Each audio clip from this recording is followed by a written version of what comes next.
آفاق کے ہر کو عباسی خلیفہ ہارون الرشید کا دربار سجا ہوا تھا اور اس کا ایک وزیر فضل بن ربی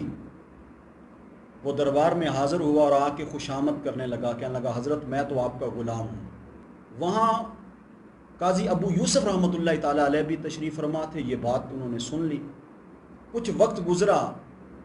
کہ آپ کے پاس ایک مقدمہ آیا اور اس کی گواہی کے لیے قاضی ابو یوسف کی بارگاہ میں خلیفہ کا وہ وزیر فضل بن ربی بھی حاضر ہوا گواہی دینے کے لیے۔ آپ نے اس کی گواہی کو قبول نہ فرمایا۔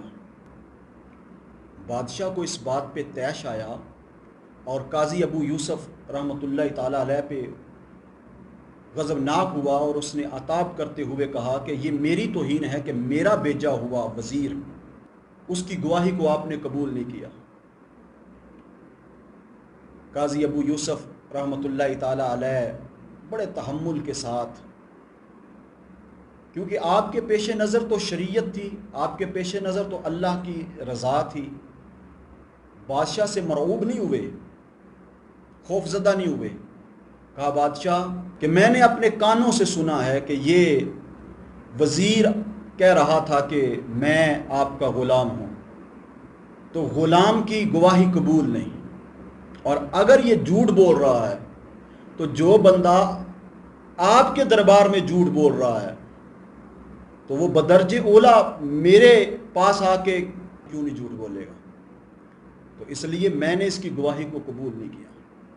بادشاہ نے جب قاضی ابو یوسف رحمۃ اللہ تعالیٰ علیہ کا یہ جواب سنا تو اللہ تعالیٰ نے اس کے سینے کو کھولا اور اس نے سب کے سامنے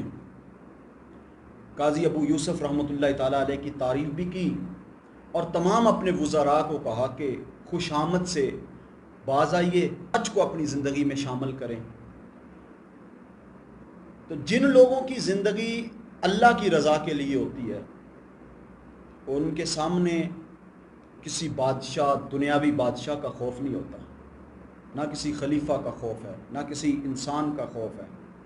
وہ اللہ کی رضا کے لیے اپنی زندگی کو گزارتے ہیں، اور جو پھر لوگ اللہ کی رضا کے لیے اپنی زندگی گزارتے ہیں تو ان کی طرف جو تکلیفیں آتی ہیں وہ ان تکلیفوں کو خوش ہو کے برداشت کرتے ہیں، خوش دلی سے برداشت